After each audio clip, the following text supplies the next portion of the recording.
straight from the mayor's mouth, with Matthew Dickerson from Dubbo Regional Council.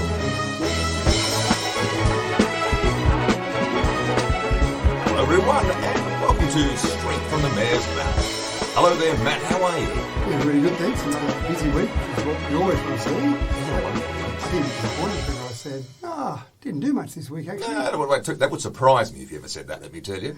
Well, hey, listen, wasn't it wonderful during the week to hear about Molly Croft? Now, Molly Croft is one of our local residents here. She's only 16 years of age. Now, here's the little thing about her. During the week on Thursday, she actually went down to, I've got to get this right, make sure I get the right venue here. So it's the Sydney Aware Super Theatre at the ICC, which is right down there in Darling Harbour. Now, this is a major event she spoke at, which had around about 10,000 people there. So a lot of them are students and kids from around, not just Sydney and New South Wales, around Australia attend this event. Along as, with her, were all these international speakers who came to speak. Molly spoke for around about 15 minutes there at this event, in front of all these people, had about 60,000 people sort of tuning in online as well. So here is one of Dubbo's finest young ladies up there giving her level best, telling her wonderful story of finding a rainbow in every single day. It was an absolutely incredible experience, I think, to watch as well. Yeah, and that's fantastic. I think Molly is a great ambassador for Dubbo. Actually, our Rotary Club, the Rotary Club of Dubbo South, had a little bit to do with Molly over the years, and Molly's come along and spoken to our Rotary Club. Not quite the same number of people in the Rotary Club, but I've always been very impressed with what Molly's done, and congratulations to her, because that is a big thing to stand there in front of that many people. And some of the other people on the program, had people like Nico Hines during the league play. Well, Nico followed her straight afterwards. Well, there you go, and had Timmermatic there as well, so some pretty big names. So obviously a bit nerve-wracking, but I'm sure, knowing Molly, she would have handled all that, and people would have just thought she was absolutely natural. She might have been nervous behind the scenes, but I'm sure she would have presented very well. I haven't actually seen it, but you can still tune in online and look at that. They've got all those presentations still available online from that Stand Tall conference. That's right. You can catch them up on the Stand Tall website. So if you go to the Stand Tall website, you can actually organise a link to get that sorted out. Yeah. The other thing as well that happened there during the week for Molly is if you go down there to the bigger A-Course Stadium, I'm assuming it's still called that, but the huge big stadium down there at Homebush, you go along there and there is this massive mural there now. It's been painted of Molly. Wow. It is. I haven't seen that. No, I can't wait to go and see it. I even saw some photos of it last night. Absolutely amazing. So again, it's just an incredible experience for Molly and the family, but also as a very, very proud Dubbobian, let's call ourselves one of those sort of things. Yeah, it's a wonderful thing to see her doing so well. Yeah, congratulations, Molly. So I'm actually keen to see that. I wasn't aware of that particular mural there, but I'm very keen to see that now. So look, congratulations to Molly, because I think her heart is absolutely in the right place. She's got a great attitude about everything she does, great attitude about life, and I think really makes a difference. So from a Dubbo ambassador perspective, I think she absolutely does a fantastic job, and a family as well. Absolutely. Well done to Molly and well done to the family. Great job.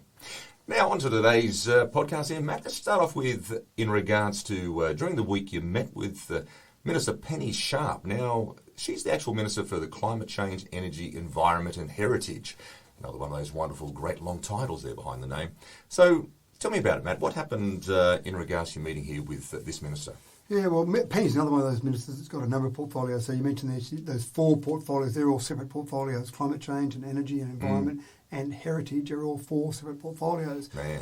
I was meeting with her mainly around the energy and climate change to a certain extent, but the meeting was all about the renewable energy zone we have here in our region, which we have talked about a little bit. And it's something we do talk about a bit, but it is exciting, and the potential that we've got with this REZ as part of Dubbo is absolutely fantastic. But Penny was keen to hear from people out here in the region to see how we thought about this particular REZ. And so in the room we had Energy Co representatives. Energy Co are responsible for building the new transmission lines that will be part of the REZ. Also had the Warrumbungle Shire Council Mayor, had our CEO, and essentially really just a chance to talk about the opportunities there. So it was the first time I've met Penny, which was fantastic. She seems pretty sharp on the ball. Well, the challenge for Penny, as she said at the meeting, was that she wasn't the shadow minister for the same portfolio. So she's got to get up to speed. So she actually mentioned 75 days in. So, just a random specific number. So we'll cut her a little bit of slack at this stage. That's right. Yeah. But she was pretty keen to find out what was going on and how she can help progress all of this. Now, obviously, there are lots of things happening at a departmental level. She's got to get up to speed with that. But they've paused ever so slightly just to say, let's see that it's going in the right direction. She's pretty convinced it is, and it's all happening, so that's all fine. One of the things that she was keen to hear about was how do we make sure the communities that are a part of the REZ benefit financially, but also the challenges with housing, for example. Yes. How do we house all these people? Questions, good questions. That's right. The challenges with getting staff. So there are challenges. There's no doubt about it. It's not all going to be wonderful and everyone smiles and says this is the greatest thing ever. There'll be challenges that we'll have to meet together as a community, council, state government, everyone will have to meet these challenges. But I believe it's much better to have the challenge of where do we house all these people, the challenge of how do we make sure we get enough money out of these projects, rather than, oh no, we've got no one coming and we've got no potential to get extra income for the community. Is she open to these ideas, do you think? Is she open to sort of seeing the fact that these are the genuine concerns we have out here in our community? I think she was very open, very switched on, aware of some of the issues but wanted to hear about more of them. Also keen to talk about the REAC, the Renewables, Education and Activities Centre. Oh, this is a little pet idea, I guess. We've talked about this before. Yes. We have. And so did she like the idea? Well, again, I don't know that Penny was giving so much of her opinion about things.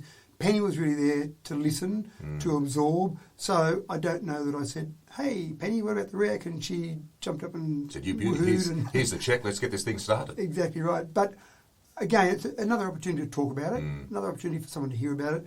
But I still think the greatest opportunity we have with the REAC is around the industry training. So Lightsource BP is talking about building an industry training centre because you'll have all these people that need to be trained to do various things in construction and operation. So if you've got an industry training centre, well, it makes sense to have some sort of public education centre and maybe some sort of activity centre, because part of the industry training, they're talking about doing a working with heights model, where they'll have a mini wind turbine, so they'll train people on how to work with heights. Oh, well, you could also have a viewing platform at height. So whatever it might be. You can see the two working together. I can, absolutely right. Yeah. So it was a great opportunity to meet with Penny. I sent her some further information after that about the REAC, for example. Right. But it's the first of many meetings I'm sure we'll have over the next or many years to come. There was some discussion in the media about, oh no, it's all been delayed now. It was going to go ahead in 2025. It's now not going to be till 2027. And so the media asked me, have you met with the Minister about this yet? I don't actually think it's that big an issue about the fact that it's not all going to be going ahead in 2025. Keep in mind that you've already got wind farm at Badengra. You've already got a solar farm, a 200 megawatt solar farm, and a 400 megawatt solar farm being built at Badengra. All of these projects are renewable energy projects. And they're already going, aren't they? That's right, but they're not technically part of the REZ. The REZ only applies to projects that connect to the new transmission power lines that EnergyCo's building. Okay, I didn't realise that. So, and it's being a bit pedantic. Yeah. I don't care whether they're connecting the new ones or they're existing. There's still renewable energy projects there, which is great. The one advantage of connecting to the new transmission lines is that EnergyCo will take a small amount of payment, and there are numbers being thrown around at the moment, $1,700 and $600 for different parts of that per megawatt, for example. But forget about the exact numbers. There'll be a payment that those generators will pay to EnergyCo as part of that. Now, that's where the community has great access to get some of that money back into the community as well. So there is a slight advantage to the projects, from our perspective, to the projects that will connect to the REZ, but having these projects starting already. So if it's 2025 or 2027, it's not the end of the world. Things are happening already. Construction will start. There are planning processes that are happening. People are already in the area. They're employed. They're eating at cafes. They're staying at motels. So things are happening. And to be fair, I don't know that you would have even been able to get the accommodation right by the year 2025. So that's right. There's a lot of infrastructure still to put into all that to actually to get that going. That's right. So having a slight delay is not the end of the world. So Maybe yes, a good thing. Yeah. Well, it might be a good thing. I did talk to Penny about that, but I wasn't saying, oh no, this is terrible, fix the problem now. It is what it is. Let it flow through. Just make sure we're there to catch all the benefits. That's exactly right. And like in the long run, we're talking about, maybe you're saying here last week or the week before, in regards to this area is going to eventually service, from the point of view of energy, 45% of the state, isn't it? Is that right? The initial size of the Central West Orana Renewable Energy Zone is to be a 3 gigawatt renewable energy zone.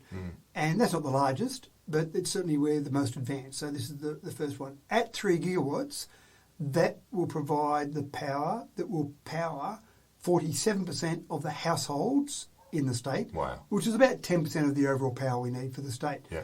But already there have been some discussions, and I did actually ask the Minister and some of the Energy Co representatives if there's anything official. Nothing official yet, but there's some unofficial discussions that because things are going quite well in this REZ, and because you've got a council like Dubbo Regional Council that's very keen to seize these opportunities to make it easy for them to deal with us, then they might increase the size of this REZ to maybe 5 gigawatts, for example. Wow. So you're There you go. 47%. Yep. You're starting to get up close to 100% of the households in the state, which, Gee whiz. again, pretty exciting Yeah. for us to look out there and go, wow, look at that. That's all that power we're providing that. Again, We want something back in return too. correct. That's my absolute objective, to make sure Wellington gets benefits, financial benefits, out of the REZ being here as part of Wellington.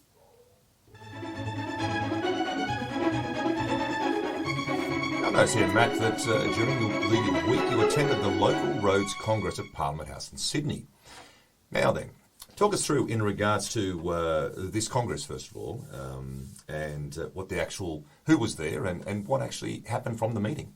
So the Roads Congress is really an opportunity to discuss roads, surprisingly enough. Yeah, there you go. And Funny talk that. about how we can improve the outcome for the community with Okay. how we do roads and funding streams and construction, a whole range of things. So normally at a congress like this, you'll get a bit of a mixture. You'll get some of the political side. So we had two of the ministers there, John Graham and Jenny Aitchison were both there.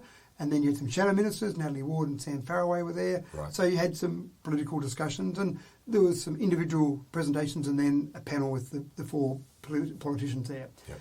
Then we also had some technical experts to talk about construction and funding streams and just big picture long term. So there were 5 technical experts. They gave presentations there, and they also talked So about... was it just you that went down, or other members of council went down with you for this? Or So this was just me from Dubbo Regional Council. Yep. But again, councils are probably 100 people in the room, Sure. so councils from across the state, Yep. a combination of councillors and council staff, a whole range of people involved in roads, and really just to get an idea of where we're going with roads. Obviously, roads is the number one topic people talk about still, Yep. but really talking about how we can make our roads more sustainable, how we can invest in the roads in a sustainable way. In fact, that was the theme, sustainable can investment. I ask the most obvious question? What does it actually mean? Sustainable roads. Well, sustainable investment. Sustainable was the investment theme. in roads. Okay, so how does that work? And I think part of the process there, and when you have a theme, obviously that doesn't mean the whole conference has got to be about that or the whole Congress has got to be about that,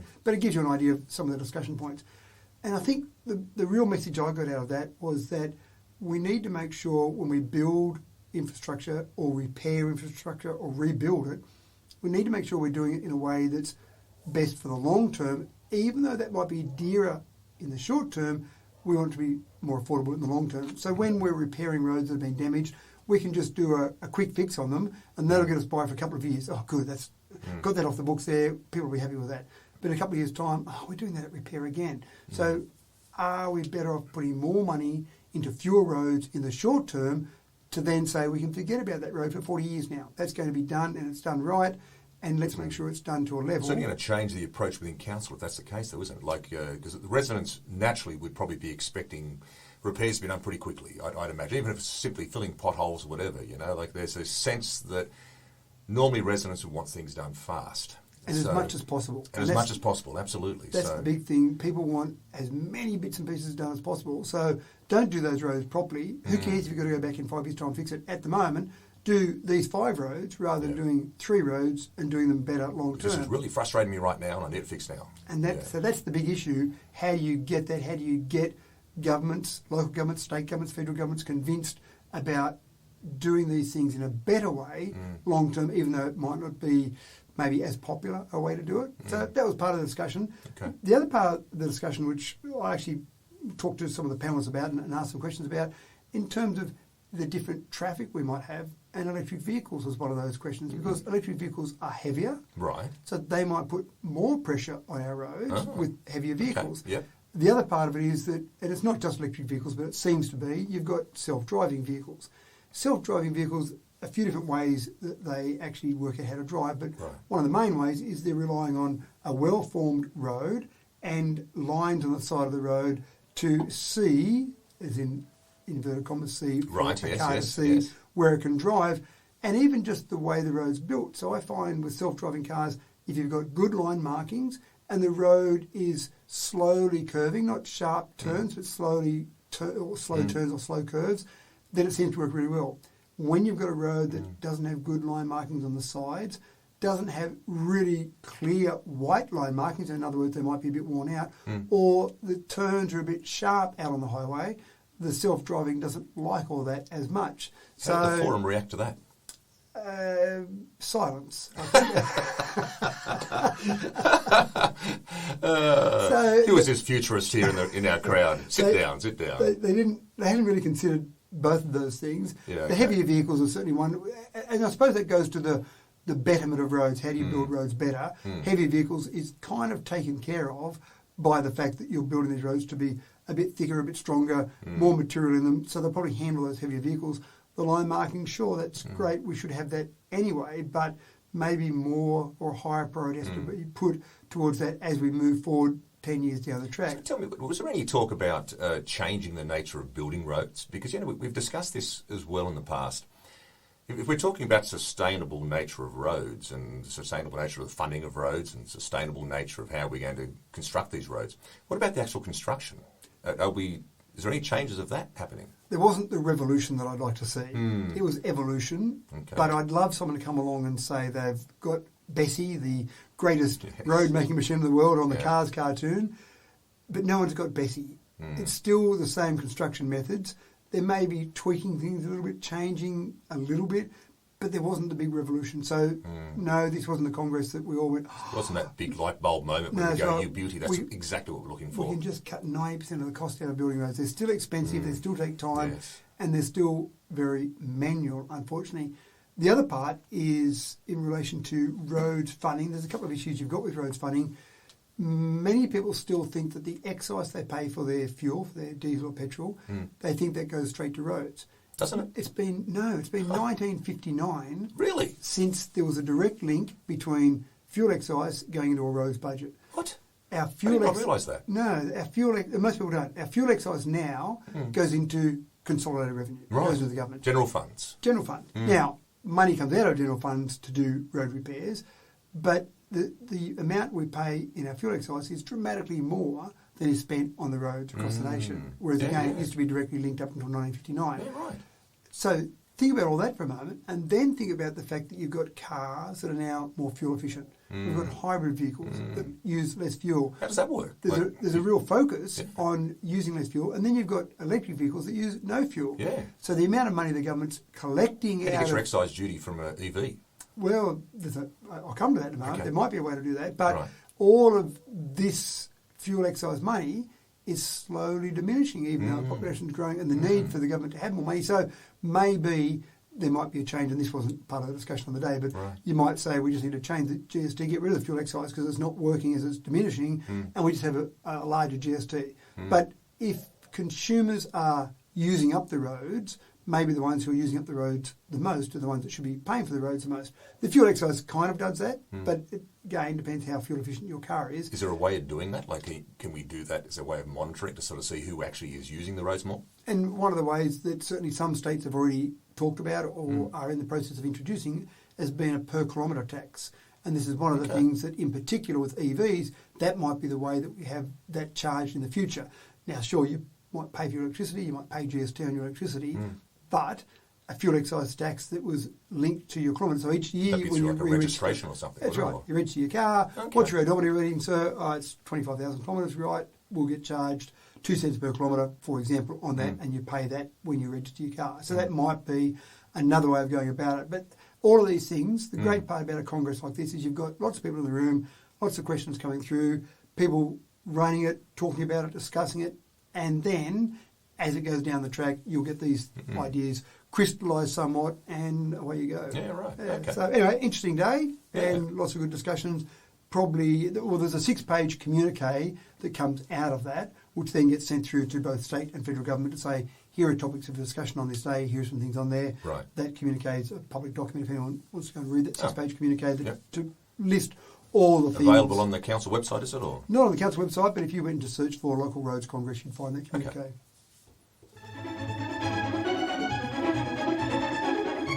There's a good one here, Matt. during the week, the 2023 Resources, Energy and Industry Innovation Forum was held here in Dubbo. Another one of these great little conferences held here in Dubbo.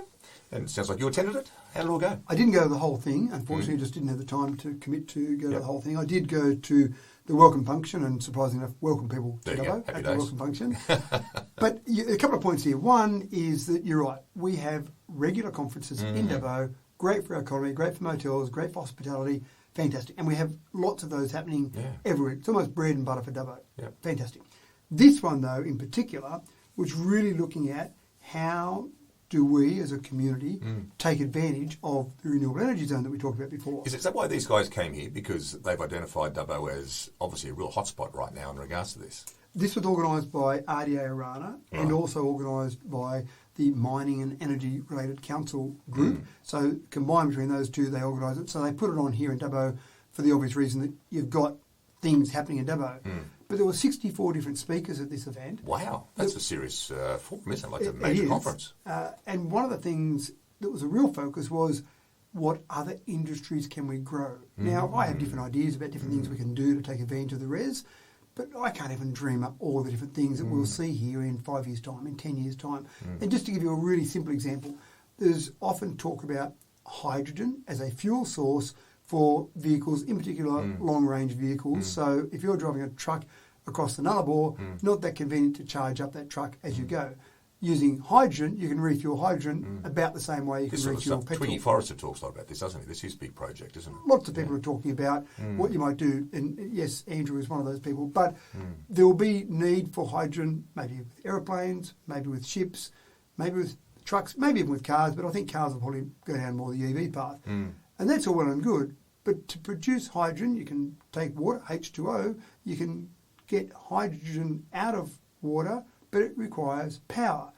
If you use coal-fired power to produce that, you're not really getting that cleaner fuel. So anyone that's talking about producing hydrogen at scale talks about e-hydrogen. Let's make sure we produce that hydrogen via power that's being produced by renewables. So then we can say, hand on our heart, this hydrogen is good for the environment.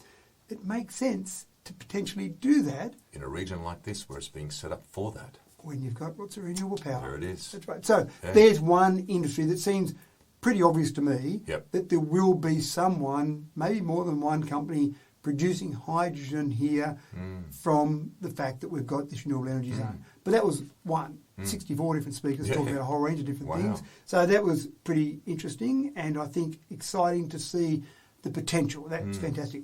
The other thing that I did talk about was they asked me to do a welcome and just talk about Council's net zero strategy. So I did that. But I gave a little story, or told a little story, which I'll retell now, a brief version of that. And I told a story about many years ago when we were at the beach one time and the kids were there at the beach and I was explaining to them about the tides.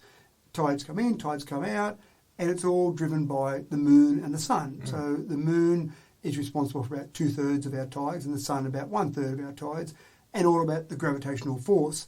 And the kids were intrigued by this because obviously the sun is much bigger than the moon. Why is the sun only 1/3 and the moon 2/3? And then I got into explaining about the inverse square law of gravitational forces. So 5, 6, 7-year-olds right now sitting there involved in this discussion, I'm sure they would have been right into the inverse discussions of that. That's awesome. Right. The kids were 2 and 4 at the time.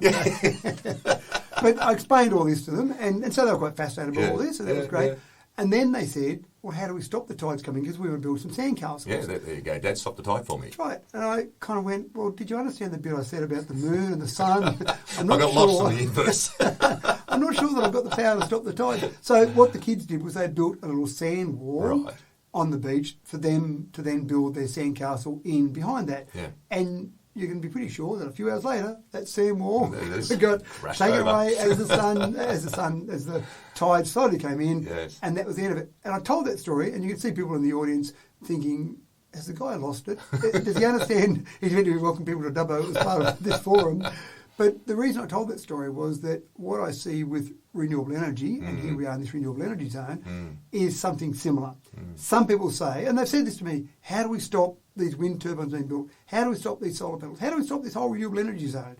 And I've said to them, and I haven't told the story in that detail, but I've said, you may as well stand at the edge of the ocean and put your hand up and stop the tide from coming in. You've got more chance of doing that than you have of stopping renewable energy movement happening, because coal-fired power is not going to keep happening. Coal mining is not going to keep happening. Yeah. We need somewhere to produce our power. It's happening. So you can either stand there and build your little sand castle like my kids did and then be surprised when it gets knocked over, or work out a way to embrace it. How can you build your sand castle with some moats where the tide coming in is needed to fill the moats up, for example, but work out a way that you can take advantage of it. So I think the people in the audience, who probably were the converted anyway, love the idea of the story, love the little anecdote there about the kids and how you can try and stop things that are inevitable, or you can embrace them. And I think that's really what we've got to do as a council, embrace this REZ, and there are challenges. Embrace the REZ and overcome the challenges, rather than go, how do we stop it? Because it's not going to be stopped, and then you've missed an opportunity.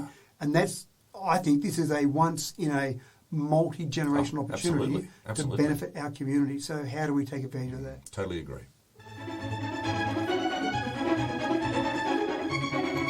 I noticed also during the week there were some councillor workshops held, and in particular it looks like there's been the first exhibition here of the draft budget and operational plan. Let's start with that. So how's it all looking? Yeah, so it wasn't so much the exhibition. The exhibition period is finished now for the draft budget and the operational plan, and we've obviously had submissions out there. Now, what's happened in the past, and this is going back to my previous time on council as well, typically you would get submissions that would come in, and then councillors would get those submissions in the business papers, which you only receive a few days before the council meeting, for us to then look at all of these submissions, 50, 80, whatever number of submissions in, consider those against the budget. You don't have a lot of time to really consider those against the budget and how might we alter the budget to accommodate some of the submissions and the requests that the community's had. So the staff this year have said, we'll give you those submissions earlier, we'll run a bit of a workshop, have a bit of a discussion about it, and then they'll still be in your business papers, but at least you've had them early, had the opportunity to look at those and consider those. So you're right, that was the first topic. I won't go into detail in those submissions yet, they're not public yet, but certainly we had the chance to look at those, just run over them, and people have spent a lot of time. Is that right? Yeah. There's some really detailed submissions, which I love. There's some great ideas and that coming through. Lots of ideas, some of them great, some of them would be... Some of them are fantastic, but budget is going to be the problem. For a lot of these ideas, one of the things that's always interesting is I don't often see a lot of submissions from people that say, can you put my rates down? I don't often see submissions from people say, can you spend less money? Most of the submissions, and this would be consistent, most of the submissions about, can I get extra stuff? Can I get extra things? Can you do extra things? Which all cost money. So that's always a challenge. You look at the submissions and you say, that's great. I love the idea. That'd be fantastic to do that. But we need to pay for it. Well, the other thing is, is there a potential problem starting to emerge here too in regards to, we talked about this, with some of the extra costing now the state government's put on us, and we talked about this in regards to, help me out here, the Emergency Services Levy, that's the one. So that's obviously something now that's come in post-initial budget expectation. Is there anything else coming up that could potentially affect where the budget could be? So there's two things. Right. We put the draft budget on display, ask for submissions. So here you go, we've got a budget that's set, and so if you take $1 from this section and spend $1 on that section, that all sounds fine. But the Emergency Services Levy, which, as you remember, was about a $616,000 hit to the bottom line. Wasn't really planned for, was it? In the inception of this. Unawares, we were not aware of that happening at all. We thought it would go along as it had done in previous years, but that was a bit of a surprise from the state government. And then the additional one is there have been some discussions with unions and local government New South Wales, and it appears that the award will go up by more than we estimated it would. So they're talking about potentially, and it's not ratified yet, but probably will go ahead, they're talking about a 4.5% increase. Right. Now, we've got over $60 million in wages that we pay in council wages. We budgeted for approximately 2%, maybe 2.5%. Right. So 4.5% adds another $1.2 million or thereabouts, and there's some other... We're talking about $2 million potentially, isn't it? Well... Based on where the difference could be. A bit more, because you then have superannuation Oh, yes, on of top course. of that. Yes. And then your workers' compensation is linked to your wages. So it's probably safe to say at least 2 million, maybe 2.5 million. We'll wait till we get the final figures. So with all our other budgeting we did, on top of that, we've got to try and somehow find another 2.5 million. And then we've got to look at the requests from the community to see what are the things they want. That was the idea of doing a workshop early for us to start to consider some of those things, look at those submissions, what can we change, how can we alter things. But again, there weren't submissions that said reduce our rates. It was all about spending more money. How do we do that? And we've said that we're not asking for a special rate variation. It's the normal rate pegging amount. Yep. Whether that continues on forever and a day, that we don't actually end up with a special rate There's variation. actually been a fair bit of talk in the media by a lot of councils around here, a lot of I've noticed in recent weeks, in regards to the rate pegging and how that is really starting to cause real problems for a lot of councils. It has for a number of years. It's been in place for many decades, 77 I think from memory it first started. So it's been around and it's been an issue for a long time. And people talk about financial sustainability. And I actually wrote my mayoral column on this during the week. And it's a term that's thrown around. When you talk about financial sustainability for a business, you often think about a business going broke. We're not talking about council going broke. When we talk about financial sustainability, it's not about a council going broke. What it is, or sometimes it is, but That's right. There have been a few occasions. That's right. Yeah, Not yeah. in Dubbo Regional Council's case, and not in the majority. That's right. What it's talking about is the community has an expectation of a certain level of services that will be delivered. They pay their rates, other money comes into council, and they get things for that. When we then go and say, is council financially sustainable, it really means with the money we've got coming in, can we keep delivering those services? If we can't keep delivering those services, then what it means is that it's still going to be okay. We're not going to go broke, but it just means you're getting less. Yes. You keep paying your rates money, but what you're getting is less because you get other impositions, other financial impositions, for example, an emergency services levy. Well, we've got to get that money from somewhere. Also, have now become fixed costs, haven't they? Like they've become costs that you have to now pay. All of those costs we have to now pay or have always had to pay. So it might mean we mow fewer lawns. It might mean that we don't look after the sporting fields to the same level. It might mean that we don't provide other funds for other functions of council at the same level. So it is complicated. Again, it doesn't mean we're going to go broke. It just means that what the community gets for their dollar might reduce to a certain extent because of other financial constraints. So it's complicated, but again, we've got councils there that are all focused on working through it to the best of our ability.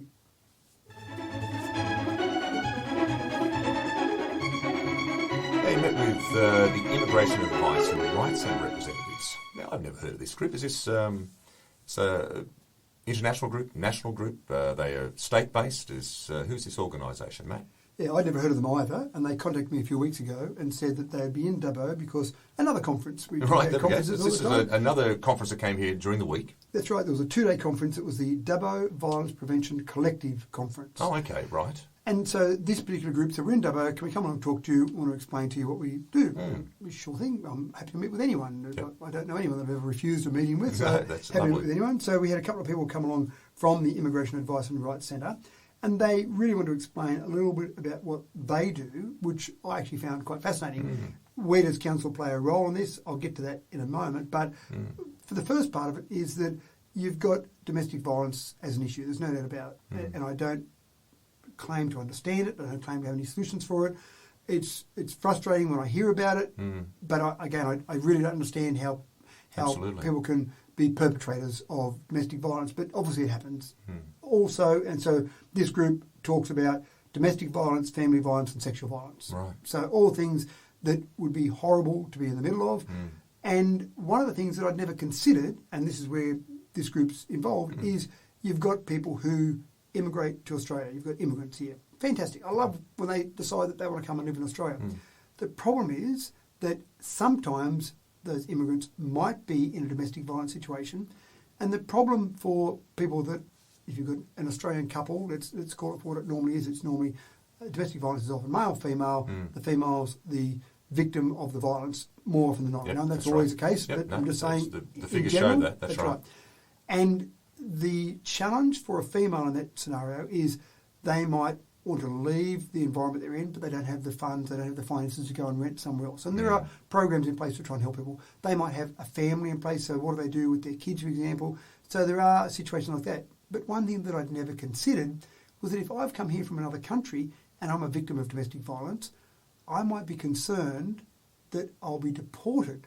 And the perpetrator of that domestic violence may well make threats that if you leave me... That's the line they'll use. That's one of the lines they use. If you leave me, I'll report you and you'll be deported. Surely that's not right.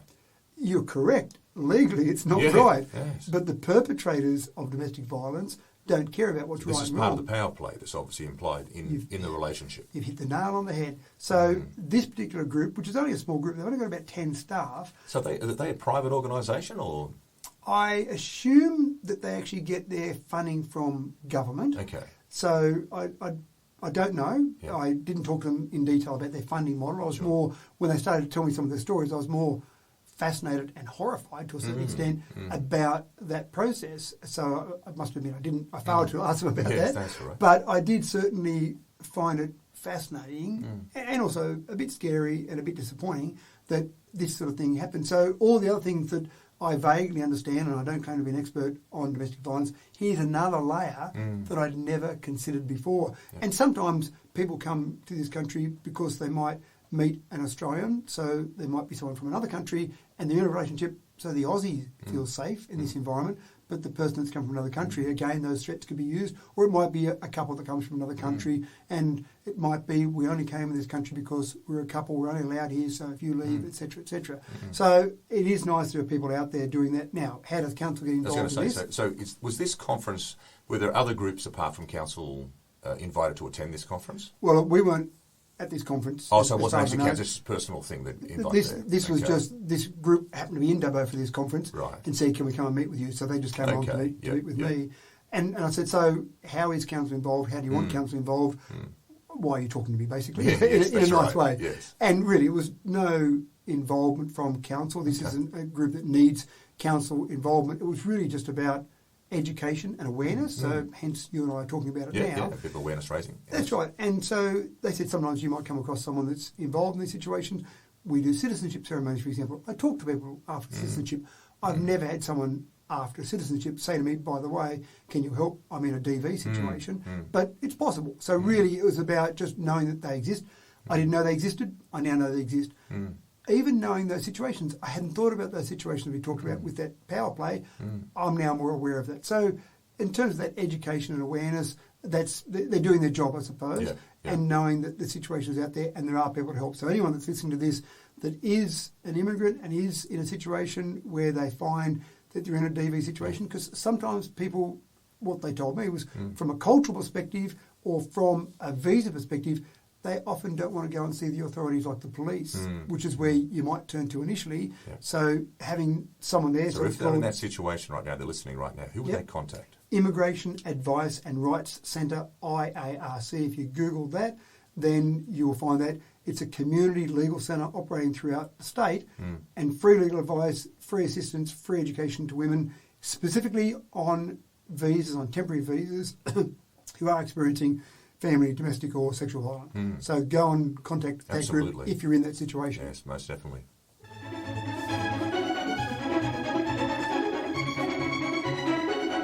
How about during the week here, Matt, too, that you... it's an area we've talked about a fair bit, the state of the roads up there on Sheraton Road, and you had a chance to catch up with the principals of... there's obviously the Christian School, the St John's College and St John's Primary School. So you had a bit of a meeting there during the week, obviously gave them the opportunity to voice their concerns and maybe to sort of to discuss what the planning is in moving forward with Sheraton Road, and particularly in regards to the state of the disrepair of that road. Yeah, so all the educational institutions that are there, as you said, you've got the two St John's, you've got the Christian School, and you've got the Skills Plus. Of course, that's right, there as well. Yes. So all of those obviously put some pressure on that area around obviously drop off and pick up time, but also the opening of Boundary Road, as you know, was fantastic, but then it exposed the frailties of the road between the schools and along Sheraton Road between the schools and Boundary Road. Yes. And so that's been an ongoing discussion, and we've had several discussions there, but I thought it would be a good opportunity for myself and the CEO and our staff to go along and just talk to all those groups. So we had representatives there from all those organisational sort of educational institutions, and it was really just a discussion to give them a bit of the picture long term, and also to talk about some short term solutions, and just a general conversation to see how things are progressing. So I think it was very worthwhile. We got a chance to talk to them about the big picture. We've talked about it before on the podcast. We have. The Blue Ridge Link Road, that's probably 18 months away, so maybe the end of next year. Yep. And there's no point doing long-term proper repairs to Sheraton Road until the Blue Ridge Link Road is done, because we want to take the heavy traffic off Sheraton Road. So that's maybe end of 24 before that's done. So the end of 25 is probably the time frame before Sheraton Road is done properly. Some short-term repairs we can do there as well. Yep. But some other things came up, which, again, I think definitely worthwhile. It's good for them to have the understanding of all of that. Yes. But one of the issues that came up is that we've talked about the 16 cities bus program from Transport for New South Wales. Yes. They're putting additional bus stops in around the city. One of the bus stops they're putting in, which no one in the room understood, was right at the front of St John's Secondary School, an area that's commonly used for pick-up and drop-off for students. That becomes a bus bay with the Transport for New South Wales plan. And we didn't understand that. You've got buses that drop off kids in the designated bus bays now at the beginning of school and pick up kids at the end of school. Why do you need another bus bay there? Who's going to be catching the bus at the front of St John's on a normal bus route? The people that are there, the teachers and students that are there, are going to be there at the beginning of school and end of school. During the day, I just can't see... Do they understand too, New South Wales Transport, in regards to just how busy that area is and what the inconvenience would be too for people dropping off and picking up in that space? Like, it is pit street there 2 times in the day, in the morning and the afternoon. It's absolute pit street. And when would people want to catch a bus? Absolutely. That's what we couldn't understand in the room. Why would people go there at 11 o'clock in the morning and randomly catch a bus? Yeah. I didn't understand anyway. So no one in the room really understood that. And so as a result of that, and again, people don't understand when council's involved in things, the groups in the room said, oh, well, can council just change that? And said, well, no, we can't. We can certainly make representations to Transport for New South Wales, but more importantly, everyone in the room can do that. Yeah. One of the schools said they've actually already approached Transport for New South Wales about the bus base and got no response, literally no response. Yeah, right. Which I found unusual, because I've seen residents send some correspondence to Transport for New South Wales about those bus stops, and they have got some correspondence back, and sometimes it's been quite a good outcome.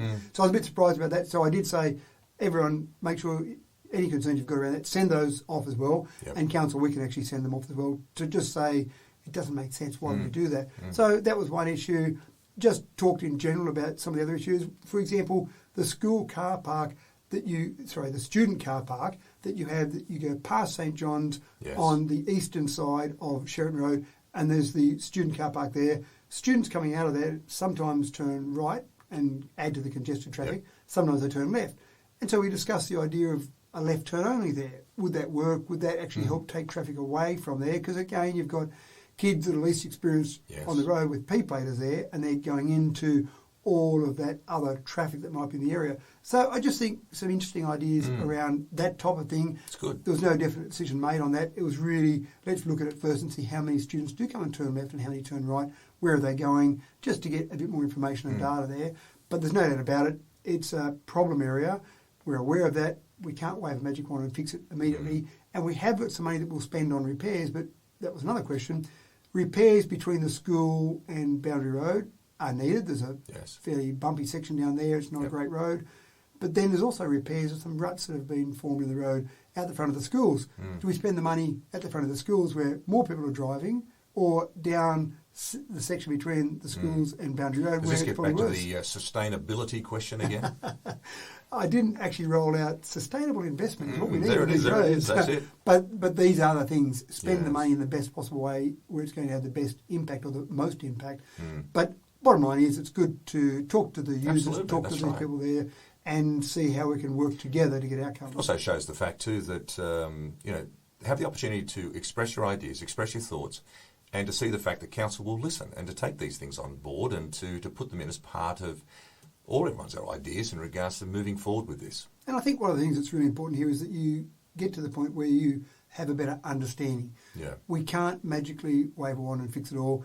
There's no point fixing the road properly at Sheraton Road, because the heavy traffic that's going on there now is just going to destroy that further. So again, I think understanding is part of that. I've often said that my job as mayor, one of many jobs I've got, but one of my jobs as mayor is to make sure the community understands. We do this podcast so the community understands and hears what's going on. Yep. I can't make everyone happy with every decision that I make. Council can't make everyone happy. But if you understand why decisions are made you've got a better chance of actually accepting the decisions Yes. rather than just going, well, that was a silly decision, I didn't understand why.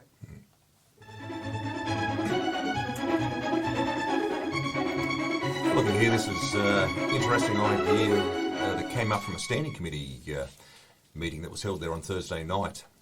Mudgee Regional Rail Group Chair Mike Sweeney gave a presentation to council, and one of the things that he looked at is looking at doing an alternative train route from Dubbo to Mudgee to Sydney. That's an interesting option. Is this something that's potentially achievable? It would be achievable, definitely. It takes money, and this is where... Is there money available? Not really, and again, it's a state government issue, but Mike Sweeney really wants to... I've talked to Mike Sweeney about this issue before, and he's very passionate about it, which is great. I love that. And one of the things that he really wants from councils is just to know that there's some support there. If a state government sees some support from a council, they know they've got more community support. And the concept is quite good in terms of having better public transport links. We've got a train now that comes out once a day from Sydney to Dubbo via Bathurst Orange and then goes back once a day.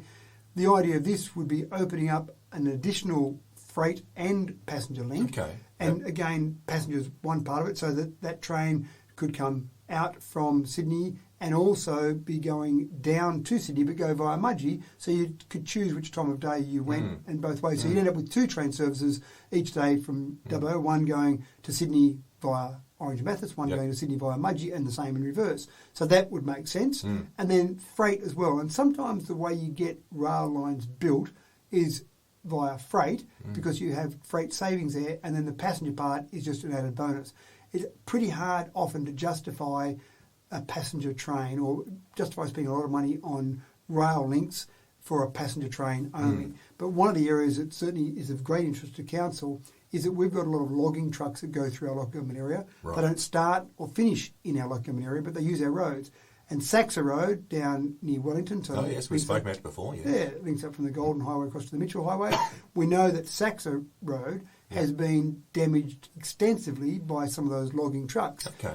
But again, we don't really get a financial No, return for no, that, that's right. which is a bit of a shame. Yeah. If you took those logs off the road and put them on rail, that would be a huge benefit to our roads, including Saxa Road. The cost, what Mike talked about, and this is a presentation to council, what Mike talked about was the cost of repairing and instating some rail links that are needed to make this happen. Is there a current link between Dubbo and Mudgee? Not really. There are some links there, and some of those are not used anymore, and there's also some gaps there that would be needed to be set up. You're talking, in Mike's estimation, maybe $32 million. Okay. I think it'd probably be more than that. Yeah. But really, it's one of those things that Mike's driving this, he's talking to state government, he's meeting with various ministers and various members of parliament. So he's out there, doing his level best, shaking it up. That's right. And really what he wanted to do with Dubbo was inform us and also have our support, which council generally, yes, happy to support you. We haven't got any money for it, but we're happy to support you. Yeah, that's right. We're Sounds with like you a all good the idea. way until you say sign a cheque. That's right.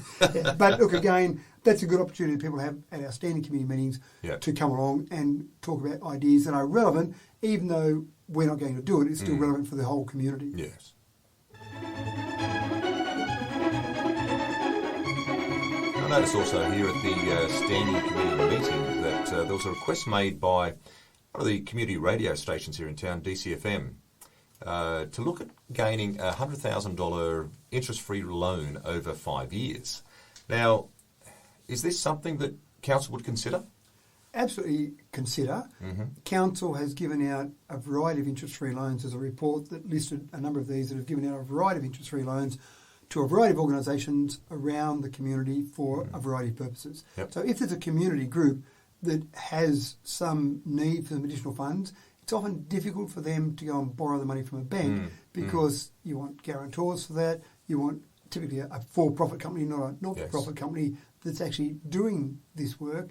So it's often hard. So coming along to see council, the interest isn't much. The overall cost to the community in terms of if council gives an organisation interest-free money is usually not that much because you don't get much money. You're not getting much of a return on that money That's at the right, moment. yes. So that's one part of it. But again, you still want to be sure of it.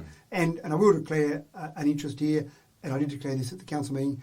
Technically, I've got a non-pecuniary, less than significant interest in DCFM as the community radio station because I do a tech segment on DCFM. I have been doing that before I was mayor, so I've been doing it for a long period of time.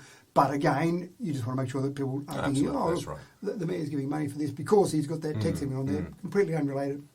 But the discussion really centred around what happened in a range of scenarios there. So there was no recommendation made from the committee meetings. As you know, you can't make a decision at a committee meeting, but you make a recommendation. Yep. But there was no recommendation made about yes or no for $100,000 interest. Is there a process that, let's say DCFM in this case, has to go through to put an application in? Like, what are some of the criteria they have to try to meet? Well, in this scenario, they just put a letter in and it went to a committee meeting. Okay. But the councillors said, well, we'd like to look at their finances. Can they actually repay it? Sure. The letter that came said that, yes, they could repay that, but we'd like to see those finances. So councillors put a recommendation through that said, we want some additional information before we can make a decision one way or the other on this. We need to see their finances. We need to see other avenues that they've pursued to try and get some of the money that they need. And we'd also like to see some information about their constitution to see what happens if they close the doors tomorrow, for example. How does council get its money back? Yep. One of the things that council's done in previous interest-free loans, it's often been for a building or extending a building or spending money on a building that might be sitting on Crown land that council's a trustee for. So, for example, you might go and extend a building, you get some money from council, and then if that organisation goes broke tomorrow, well, council's got the building because it's on land that we manage. In this scenario, it's not on land that we manage, and the money they needed is to increase their broadcasting range, to put up a bigger tower, higher broadcast output. So that's not quite as easy to say, well, there's a building we could use. It's very specific proprietary equipment that's used for radio stations. So additional information, I suppose. Yep. We'll go back and ask that from DCFM, and then it'll come to a council meeting, and then we'll make a decision based on that.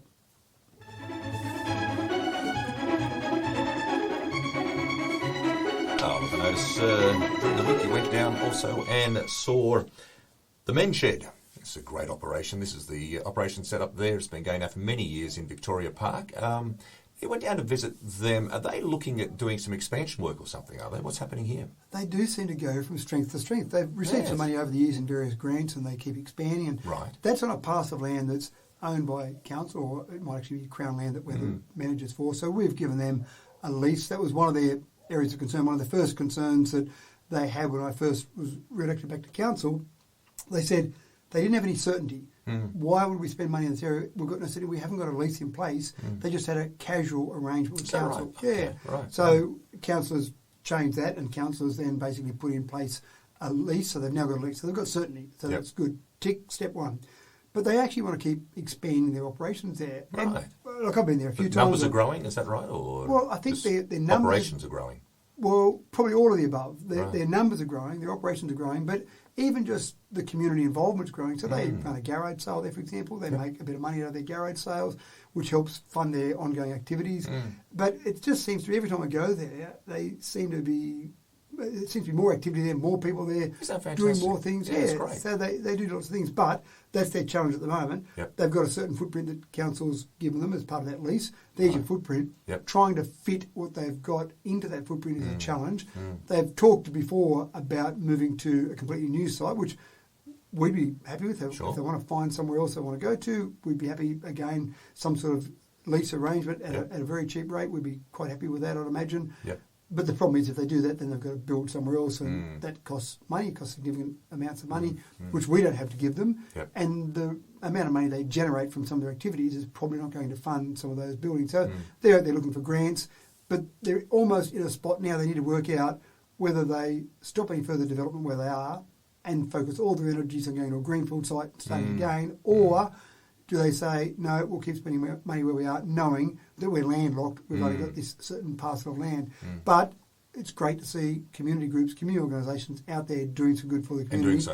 And doing so well. And council's happy to work with those community groups, especially when you can see groups are doing a lot for themselves. They're not just putting their hand out and asking for stuff from council.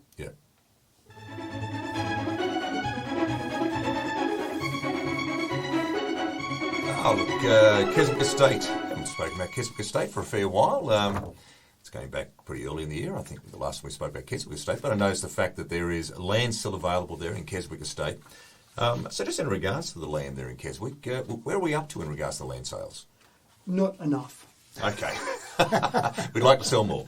That's right. Now, I want to ask the English teacher in you here. Oh, yes. Fire away. From a pronunciation point of view, I often say Keswick as a silent W, and I noticed you then said Keswick. Keswick. So yes. I don't know if you know. That's my, let's just say, that's having spent all these years teaching kids phonics, sounding out words and phrasings and combinations of letters, I'd suggest that's where that's probably come from. Right. So I'm going with the fact I don't see that the W is silent, so I see it as a Keswick. Okay. But that's just me. I'll take your advice. your superior knowledge on English, I'll take your advice on that. Well, there's one thing I got you on there, mate. That's about it, out of the thousands that I don't. So Keswick. So at Keswick, we put up 52 lots for auction. We did over 3 auctions at the end of last year. We sold 13 lots as a result of that process. At the moment, we've got an additional 2 under offer. Mm-hmm. But that means we've got a fair few spare. And we'd like to sell them. We'd like people in our community to Is there a reason why the blocks haven't sold? I think it's come down to timing to a certain extent. When we first started talking about developing these blocks and accelerating the development of these blocks, the market in Dubbo was very hot. There were not enough blocks of land in Dubbo from the private developers. The pricing was going through the roof. And we said, fantastic, get in there. Let's get these blocks built, ready to go, get them out there and sold. Let's go to auction, because you just couldn't pick the amount that blocks were going for at the time, because there was so much variability in the market and so much volatility. So we did all that, and we had a few delays in that process. And again, when it finally got to auction, there'd been some Reserve Bank interest rate rises. That's right. And continue to rise. Yeah, put more pressure on the housing market. Some other developers had brought some blocks on. It would have been nice to have had those blocks for sale. I reckon even 3 months earlier might have been enough to have those blocks all sold immediately. Yeah. It didn't happen that way. That's what happens. We move on. But now we've got them, so anyone can come along and make an offer. Or not make an offer, they can come along and sell. We've got prices on them. They can come to council and do that. Or we've got some agents in Dubbo, some real estate agents, where we've put them out there for anyone of those agents to actually sell them as well. Yep. But they're not being sold quick enough. We'd like to get that money back. We've invested money, put money in the ground in terms of developing those blocks. Yep. We'd like to get that money back in the council. So prices start from $223,000. Right. We've got block sizes ranging from 602 square metres to 941 square metres. Okay. Yep. There were 4 dual occupancy blocks that were available at the time. So they're good sized blocks, like particularly those 940 ones. They're still very good sized blocks, aren't they? Big ones. So the dual occupancy blocks that we had there were pretty quick to be purchased, but we've still got one of those blocks for sale, so that'd be good for someone that wants to do a bit of development on that. Is that like for a duplex type scenario? Yeah, and duplex isn't the word we use anymore. You don't use it? Oh, sorry, that's my 80s lingo still holding around there. Yes. But it makes sense. Most people understand what you're talking about when you say duplex. Yep. So essentially, they're for sale. We know people out there still want to live in Dubbo. We know there's still a housing shortage out there, and we understand that pricing or the availability for people to borrow money, that's what's a bit of pressure on at the moment. So sometimes people have got to scale back what they build on there. But have a look at those blocks in Keswick. I think a good parcel of land, good area there, close to shops, close to schools. Absolutely. A great spot there. So have a look. So a bit of a hard sell there.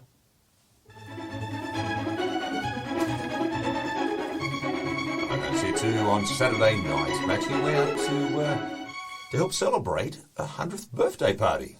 Oh, wasn't that wonderful? You went out to Irene Smith's birthday for 100. Well, 100, yeah. How good's that? It is fantastic, and it was fantastic. The family had arranged for me to come along and wish Irene a 100th birthday. Right. They hadn't told Irene. I was a bit worried before I went that it's a bit better than a letter from the king, I suggest. That's right. I was a bit Yes, worried. you get the bloke himself turn up here. He is. I might shock her too much when I turned up, but no, she's actually for 100 years of age. Yes. I was very impressed. She was very switched on, able to have a good conversation. A large group there, a lot of loving people around her family, obviously there. And imagine by the time you get to 100, you've got not just kids and grandkids and great-grandkids, so there's a fairly large family there. But it's one of the things, you do lots of things as mayor, and it's just the variety of things. So I actually really enjoy that sort of thing. So lovely though. Anyone else out there turning 100? And I've probably done 2 or 3 in the last year where someone's turned 100, so you go along to their birthday party. But that was really nice to go along. It was at the pub. So there was Irene. Oh, there you go. That's a very good Australian sort of way to celebrate a 100th birthday. That's right. They didn't make a skull schooners or anything like that, but it was good to see Bring Irene. Up the yard glass and have a crack, man. So there you go. Yeah, that's right.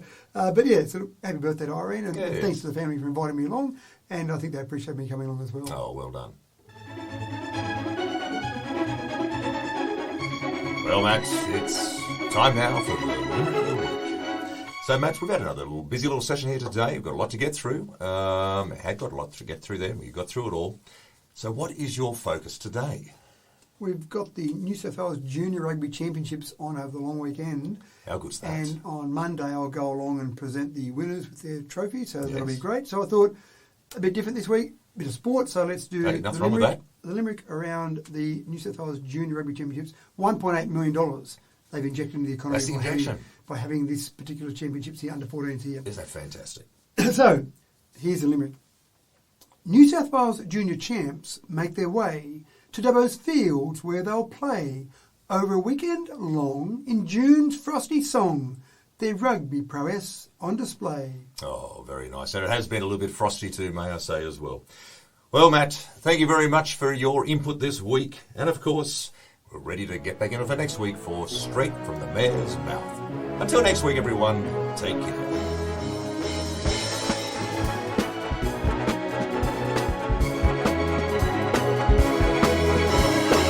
Straight from the Mayor's Mouth with Matthew Dickerson from Dubbo Regional Council.